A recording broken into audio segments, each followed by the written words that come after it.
कठोपनिषद द्वितीय अध्याय द्वितीय वल्ली। हंसः शुचिषदवसुरन्तरिक्षसद्धोता वेदिषदतिथिर्दुरोणसत् नृषद्वरसद्रुतसद्व्योमसदब्जा गोजा ऋतजा अद्रिजा ऋतं बृहत्। जो स्वयं प्रकाशित है, जो शुद्ध और परम धाम में निवास करता है, जो आकाश और अंतरिक्ष में व्यापक रूप से व्याप्त है, वही हंस अर्थात परमात्मा है। वह वसु है जो जीवनदायी ऊर्जा के रूप में सब में विद्यमान है। वह शरीर रूपी गृह में अतिथि के समान स्थित है, जैसे यज्ञ की वेदी पर अग्नि स्थापित रहती है और उसमें आहुति दी जाती है। वह मनुष्यों में, देवताओं में, सत्य में, पृथ्वी पर और सत्कर्मों में प्रकट होता है। वह पर्वतों में भी अपनी स्थिरता और महानता से विद्यमान है। वही सच्चा, अनादि, असीम और परम सत्य अर्थात ऋतम बृहत् अर्थात महान और शाश्वत सत्य है।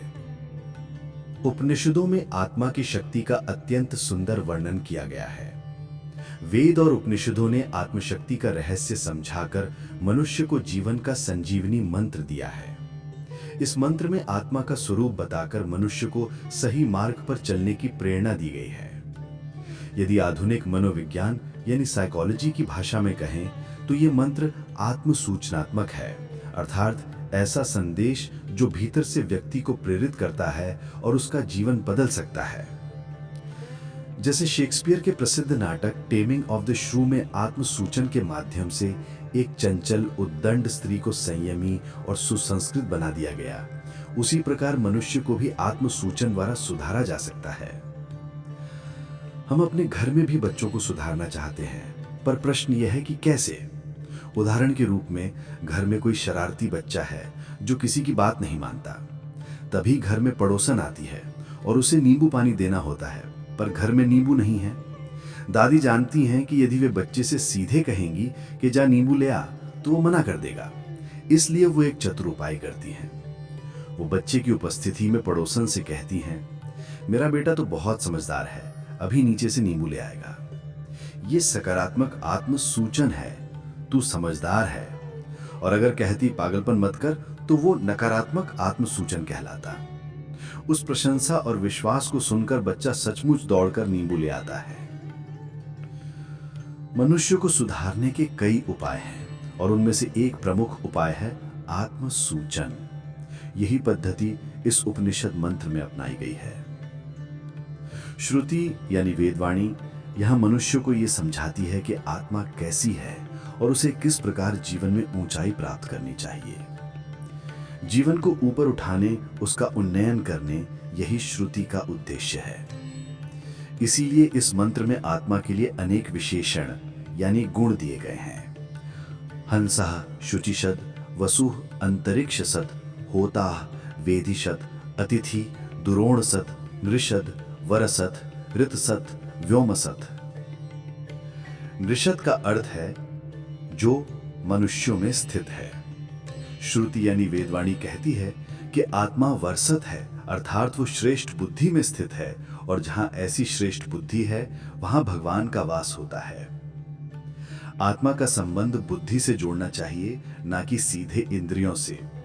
कुछ बातें ऐसी होती हैं जिनमें आत्मा और इंद्रियों का सीधा संबंध नहीं होता। यदि इंद्रियों को आत्मा तक पहुंचना हो तो उन्हें बुद्धि के माध्यम से पहुंचना चाहिए। जैसे किसी सैनिक को बड़े अधिकारी से मिलने के लिए उचित माध्यम से जाना पड़ता है, वैसे ही इंद्रियों को आत्मा तक बुद्धि के रास्ते से पहुंचना चाहिए। सद्गुण मूलतः भावनात्मक मूल्य है। मन की पवित्र भावना से उत्पन्न होता है। विचारों के भी कई प्रकार होते हैं। स्वार्थपूर्ण विचार, शुभ विचार और दिव्य विचार। इनमें फर्क ये है कि स्वार्थपूर्ण विचार केवल अपने लाभ की सोचता है, शुभ विचार सबके हित की कामना करता है और दिव्य विचार सभी सीमाओं से ऊपर उठकर कार्य करता है। कभी कभी स्वार्थपूर्ण विचार भी हमें अच्छा लग सकता है। उदाहरण के लिए, यदि हम समाज के कल्याण के लिए अपना स्वार्थ त्याग दें या प्राणों की आहुति दे दें तो समाज सुखी होता है, हमें सम्मान देता है। इसलिए किसी कार्य को उचित या अनुचित ठहराने से पहले हमें उसे मूल्यों के तराजू पर तौलना चाहिए। जैसे जैसे मनुष्यों के विचार भिन्न होते हैं, वैसे वैसे उनके नैतिक विचार, इच्छाएं और प्रार्थनाएं भी भिन्न होती हैं। यही कारण है कि भगवान के लिए भी यह एक प्रकार की उलझन बन जाती है। मान लीजिए कोई व्यक्ति चोर है। जब वह चोरी करने जाता है तो उसकी प्रार्थना कैसी होगी? वह भगवान से कहेगा, हे भगवान, आज अमावस्या की रात को लंबी कर दो, चांद ना निकले। यदि चांद निकले भी तो बादलों से ढक दो। जब मैं चोरी करने जाऊं तो चौकीदार सो जाए। जैसे आपने अपने भक्त वसुदेव की रक्षा के लिए जेल के पहरेदारों को सुला दिया था, वैसे ही मेरी मदद करो। मैं जहां चोरी करने जा रहा हूं, वहां के ताले ढीले पड़ जाएं और मेरी चाबी से सब खुल जाएं। फिर वही चोर जब चोरी करके माल घर ले आता है तो उसकी प्रार्थना बदल जाती है, हे भगवान, अब 24 घंटे उजाला रहे, मेरा चौकीदार कभी न सोए, मेरे ताले कभी न टूटें और कोई चाबी उनसे न लगे। अब सोचिए, भगवान दोनों प्रार्थनाएं सुनते हैं और पूछते हैं, इनमें से कौन सी प्रार्थना सही है? यहीं से पता चलता है कि सद्गुण क्या है। पहली प्रार्थना सही है या दूसरी? इसका निर्णय सार्वत्रिकता के आधार पर होता है। चोर में भी सत्य का अंश होता ही है। मैं अक्सर कहता हूं कि सद्गुणों पर आधारित जीवन, सत्य पर आधारित जीवन सभी को अच्छा लगता है। यहां तक कि 4 चोर जब साथ मिलकर चोरी करते हैं, तब भी जब चुराए हुए माल को बांटने की बात आती है तो वे वहां ईमानदारी चाहते हैं। वे कहते हैं, विभाजन में कोई धोखा नहीं होना चाहिए। इसका अर्थ यह है कि चोरी करने वाले भी अपने बीच सत्य चाहते हैं। वे असत्य का उपयोग केवल एक नीति या साधन के रूप में करते हैं, परंतु भीतर से उनकी इच्छा और आकांक्षा सत्य की ही होती है। यदि उनमें से कोई एक व्यक्ति बंटवारे में धोखा दे तो दूसरा उसे थप्पड़ मार के कहे, तू गलत कर रहा है, तो पहला कहेगा, लेकिन हम तो सब कुछ गलत करके ही लाए हैं। फिर दूसरा जवाब देगा, ठीक है, गलत करके लाए होंगे, लेकिन हमारे चारों के बीच तो सच्चाई होनी चाहिए। यह दर्शाता है कि सत्य की मांग, सत्य की इच्छा और सत्य की आकांक्षा हर व्यक्ति में है। असत्य और दुर्गुण मनुष्य के स्थायी स्वभाव नहीं है, वे केवल उपकरण हैं जिनका प्रयोग मनुष्य किसी स्वार्थ को साधने के लिए करता है। दुर्गुण मनुष्य का स्वभाव नहीं बल्कि एक साधन है और मनुष्य के भीतर सद्गुणों की चाह हमेशा बनी रहती है। रितसत का अर्थ यही है, आत्मा का आधार सत्य है, उसका निवास सत्य में है। जीवन के जो शाश्वत चिरंतन सत्य मूल्य हैं, उन्हीं पर आत्मा टिका हुआ है। आत्मा सत्य में है और आत्मा स्वयं भी सत्य है। अब इसका क्या अर्थ है? आत्मा न तो रोता है न किसी को रुलाता है। हम जब राग, द्वेष, मोह या आसक्ति ओढ़ लेते हैं तभी रोने रुलाने की स्थिति आती है। रोना और रुलाना दोनों असत्य के लक्षण हैं।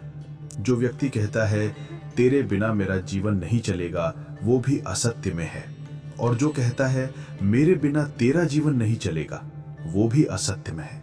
दोनों ही गलत है। आत्मा बदलता नहीं है, वो सदा एक समान, अचल और निष्कलंक रहता है। जीवन में हमारी भूमिकाएं बदलती रहती हैं। कभी हम रोने वाले बनते हैं, कभी रुलाने वाले, कभी मांगने वाले, कभी देने वाले। उदाहरण के रूप में, जब आप किसी व्यक्ति या संस्था के लिए किसी बड़े व्यक्ति से सहायता मांगने जाते हैं, तब आपकी भाषा, आपका स्वर, आपकी विनम्रता अलग होती है। पर जब आप घर लौटते हैं और कोई विद्यार्थी या व्यक्ति आपसे कुछ मांगने आता है, तो आपकी भाषा, आपका व्यवहार, आपका भाव एकदम बदल जाता है। मांगने और देने की भूमिका अलग अलग होती है। सेठ के सामने आप नम्रता से हाँ जी कहते हैं, लेकिन घर लौटकर पत्नी से कह देते हैं 25 बार कहा वो चीज अभी नहीं मिलेगी। अर्थात मनुष्य की भूमिकाएं समय, परिस्थिति और स्थिति के अनुसार बदलती रहती हैं। परंतु आत्मा इन सब के पार है। वो न रोता है, न रुलाता है, न बदलता है, क्योंकि आत्मा सत्य स्वरूप है, अचल है और रत्सत है, अर्थात सत्य पर आधारित, सत्य में स्थित। इस विशाल संसार में अगर कोई प्रथम श्रेणी का अभिनेता है तो वो हम स्वयं हैं। इसी कारण भगवान को नटराज कहा गया है, सृष्टि के सर्वोच्च नट। हमारी प्रत्येक परिस्थिति में भूमिका बदलती रहती है। सुबह की भूमिका शाम की नहीं होती। 5 मिनट पहले जो भूमिका थी वो 5 मिनट बाद बदल जाती है। कार्यालय में हमारी भूमिका कुछ और होती है, घर पहुंचने पर पत्नी के सामने हमारी भूमिका बदल जाती है। बच्चों के साथ हम अलग रूप में होते हैं और जब कोई गरीब विद्यार्थी हमसे सहायता मांगता है तो हमारा स्वरूप फिर बदल जाता है। सुबह से लेकर रात तक हम अनेक रूप धारण करते हैं। हम सब अपने अपने जीवन के नाटक के प्रमुख अभिनेता हैं। जीवन के व्यवहार में रहना है तो अभिनय तो करना ही पड़ेगा, परंतु अभिनय करते समय यह स्मरण रहना चाहिए कि अंदर का मैं इन सब भूमिकाओं से भिन्न है। इसी सत्य को समझाने के लिए श्री आदि शंकराचार्य एक सुंदर उदाहरण देते हैं। एक व्यक्ति केवल पेट पालने के लिए बाघ का वेश धारण करता है, बच्चों को डराता है, खेल दिखाता है, पर भीतर से जानता है कि वो असली बाघ नहीं है। उसी प्रकार कोई अभिनेता नाटक में स्त्री का वेश धारण कर स्त्री की तरह बोलता चलता है, किंतु भीतर से उसे ज्ञान रहता है कि वो पुरुष है और केवल अभिनय कर रहा है।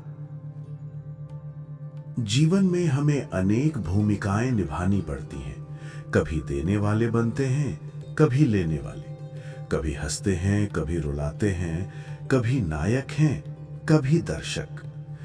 परंतु हर परिस्थिति में ये सजगता बनी रहनी चाहिए कि मैं इन भूमिकाओं से अलग हूं। मैं नट हूं, नाटक कर रहा हूं। भले ही हमें सच्चाई का पूर्ण बोध हो जाए, फिर भी संसार के मंच पर खड़े रहते हुए हमें अपना अभिनय करना पड़ता है। यहाँ तक कि महर्षि वशिष्ठ जैसे ऋषियों को भी और स्वयं भगवान श्री कृष्ण को भी जीवन के नाटक में भूमिकाएं निभानी पड़ी। कृष्ण ने गुरु संदीपनी से शिक्षा प्राप्त करने का अभिनय किया। भले ही वे सर्वज्ञ थे, उन्हें कहना पड़ा कि संदीपनी मेरे गुरु हैं, मैंने उनके आश्रम में अध्ययन किया। ये सब अभिनय था, पर जीवन का रस उसी में है। यदि ये नाटक न करें तो संसार फीका हो जाए।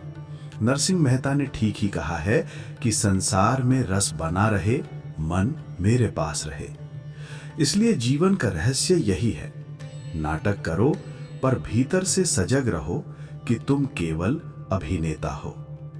नाटक में यदि अभिनेता अपना पात्र ठीक से न निभाए तो प्रबंधक उसे निकाल देगा, वेतन भी नहीं देगा। इसलिए भूमिका निभाना अनिवार्य है।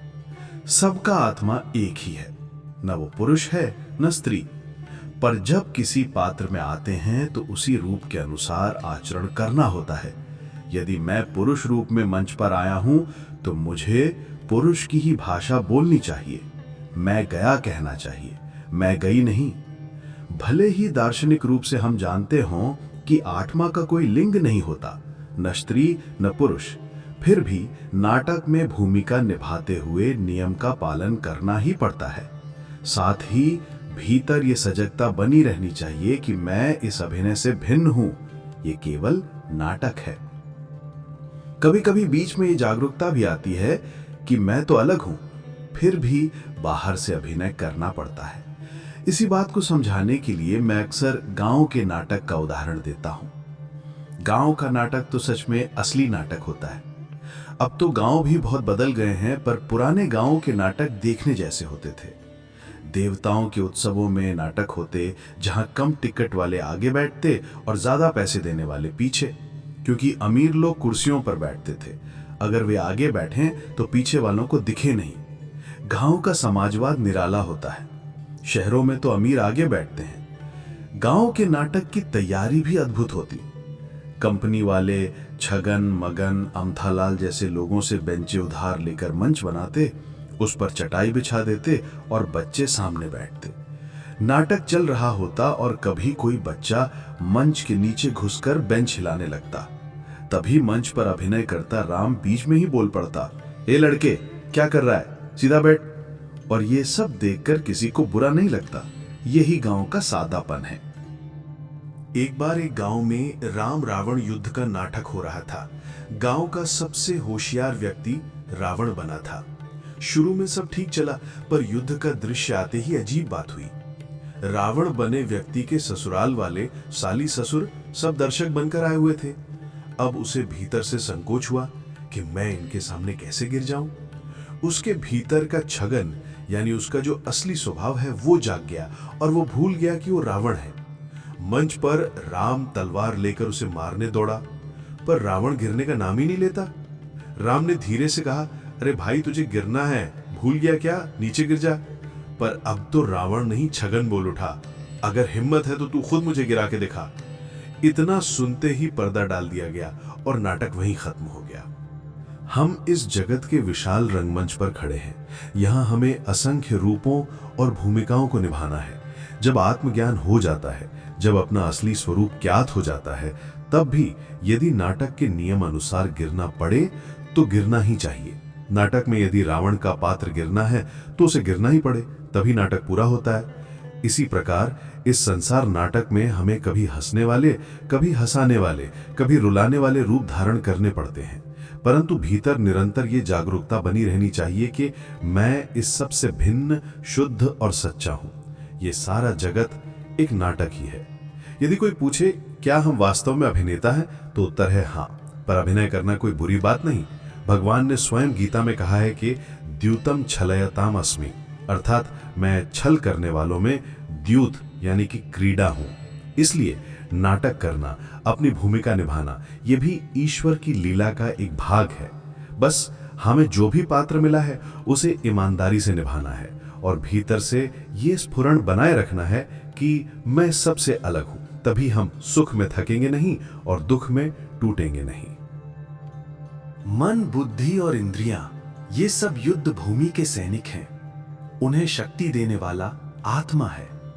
जब आत्मा दुर्बल पड़ता है तब हम दुख में डूब जाते हैं और सुख से भी थक जाते हैं। इसलिए आत्मा की शक्ति सदैव स्थिर रहनी चाहिए, तभी मनुष्य सुख में थकता नहीं और दुख में डूबता नहीं। हमें ऐसी कला सीखनी चाहिए कि किसी भी परिस्थिति का प्रभाव आत्मा पर न पड़े। मन, बुद्धि और इंद्रियों को ऐसे चलाना चाहिए जैसे कोई कुशल कठपुतली वाला कठपुतलियों को चलाता है। आत्मा को उनसे अलिप्त रखना ही असली साधना है। इसीलिए ध्यान, एकाग्रता और समाधि की आवश्यकता होती है, जहां हम समस्त संसार को भुलाकर आत्मा को स्वतंत्र अनुभव कर सकें। तभी आत्मा ऋतसत अर्थात सत्य और स्वाधीन बनती है। ऋतसत का एक दूसरा अर्थ कुछ तेजस्वी और स्वतंत्र स्वभाव वाले भक्त करते हैं। वे कहते हैं, मैं स्वतंत्र हूं, मैं सत्य हूं, मैं भगवान के कारण सत्य नहीं हूं, स्वयं सत्य हूं। ऐसी बंडखोरी यानी विरोध की भावना उच्चतम भक्तों में जन्म लेती है और यही विरोध भाव भगवान को प्रिय भी होता है, क्योंकि वो पूर्णता की अवस्था का संकेत है। साधारण मनुष्य को तो लगता है कि हम सब असत्य हैं, हमारा कोई मूल्य नहीं, हम तो केवल प्रतिबिंब हैं। वास्तव में भगवान बिंब हैं और हम प्रतिबिंब। यदि बिंब न हो तो प्रतिबिंब का अस्तित्व ही नहीं। इस विचार को विद्यारण्य स्वामी ने बिंब प्रतिबिंबवाद कहा है, अर्थात जीव ईश्वर का प्रतिबिंब मात्र है। परंतु कुछ विवेकनिष्ठ आचार्यों ने इसे आगे बढ़ाते हुए कहा कि प्रतिबिंब तभी बनता है जब बिंब से पृथक कोई माध्यम हो, जैसे जल। इसलिए अवच्छेदवाद का विचार आया, जो कहता है कि जीव और ब्रह्म अलग नहीं, केवल सीमाओं से विभाजित हैं। फिर भी सामान्य दृष्टि से हम कह सकते हैं कि हम सत्य हैं क्योंकि ईश्वर सत्य है।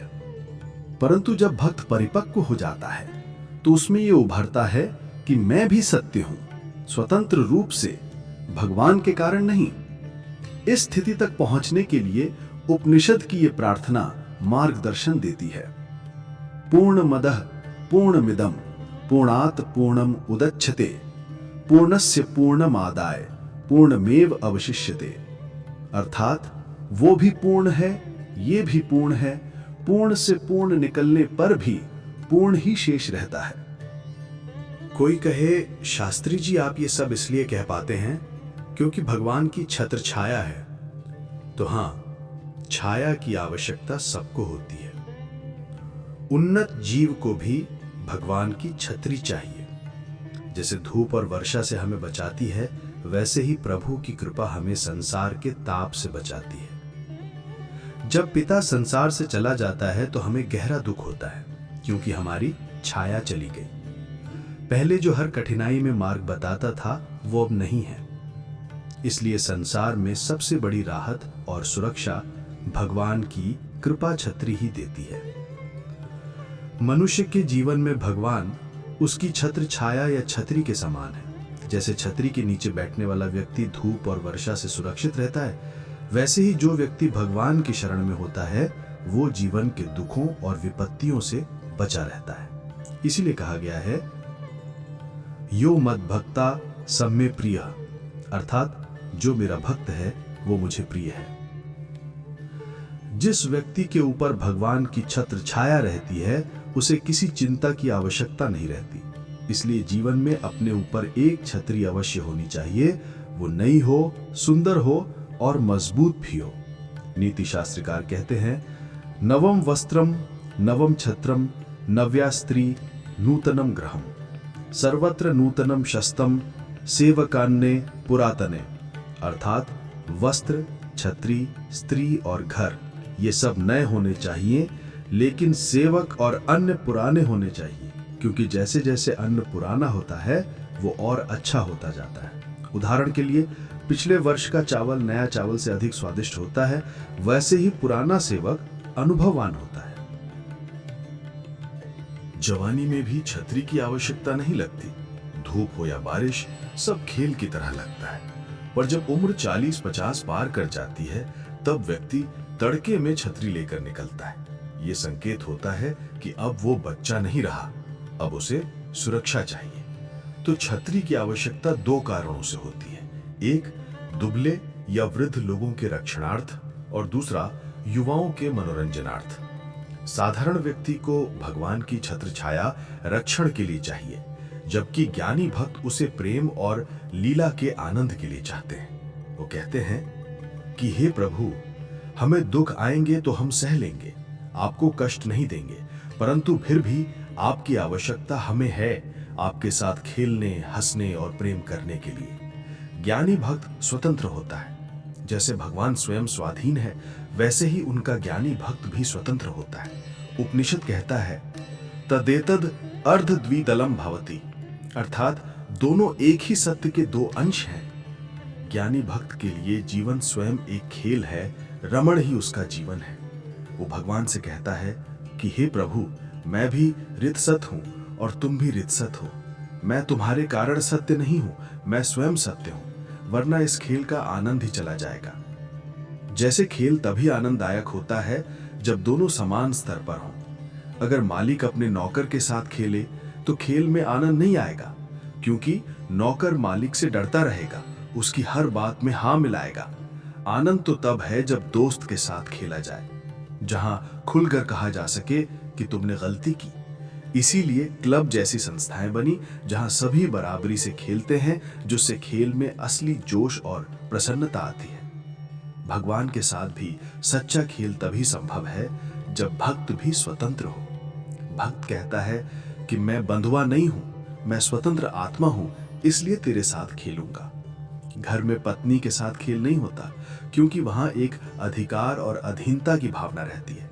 इसीलिए लोग क्लबों में जाकर खेलते हैं, जहां सभी बराबर होते हैं। उसी प्रकार ज्ञानी भक्त और भगवान के बीच का संबंध लीला कैवल्य, अर्थात केवल आनंद की लीला के समान होता है। जो सामान्य भक्त होते हैं वे भगवान को सुरक्षा के लिए चाहते हैं, रक्षणार्थ, परंतु जो बंडखोर यानी स्वतंत्र भाव वाले भक्त हैं वे भगवान को रमणार्थ यानी आनंद के लिए चाहते हैं। वो कहते हैं कि भगवान, तू सत्य है और मैं भी सत्य हूं, तू रितसत है, मैं भी रितसत हूं। हम साधारण लोग तो वृद्ध या असहाय की तरह भगवान की छत्री यानी रक्षा चाहते हैं। बस स्टैंड पर जाने से पहले भी भगवान को प्रणाम करते हैं कि बस समय पर मिल जाए। लेकिन सच्चा ज्ञानी भक्त भगवान को केवल आनंद और आत्मीयता के लिए चाहता है। वो कहता है, पूर्णो मदः पूर्णमिदम्। भगवान, तू भी पूर्ण है, मैं भी पूर्ण हूं। तू सत्य है, मैं भी सत्य हूं। तू महान सत्य है, मैं छोटा सत्य हूं। तू प्राचीन है, कविम पुराणम, और मैं नया हूं। तेरे जन्म की तिथि तू भी भूल गया है, पर मेरा जन्म सबको ज्ञात है। बस यही तफावत है, अन्य कोई भेद नहीं। ये वही अवस्था है जहां आत्मा कहती है, मैं भगवान से आत्मीय प्रेम करता हूं। भगवान, तू मुझे देखकर हर्षित होता है और मैं तुझे देखकर पुलकित हो जाता हूं। मुझे तू रक्षा के लिए नहीं, बल्कि खेलने और प्रेम करने के लिए चाहिए। ऐसा बंडखोर भक्त ही ऋतसत कहलाता है। ये आत्मा की उच्चतम स्थिति है। अब आगे, आत्मा व्योमसत भी है, अर्थात वो आकाशवत है, निष्कलंक, निर्मल और अछूती। आकाश की तरह आत्मा पर भी कोई प्रभाव नहीं पड़ता। यही कारण है कि ब्राह्मण जब भोजन करने बैठते हैं तो त्रिसुपर्ण मंत्र का जाप करते हैं। वे स्मरण कराते हैं कि जिस अन्न को मैं ग्रहण कर रहा हूं उसमें स्वयं वो परमात्मा विराजमान है।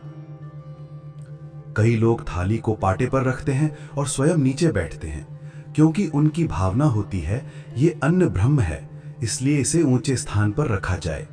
कुछ लोग स्वयं भी पाटे पर बैठते हैं।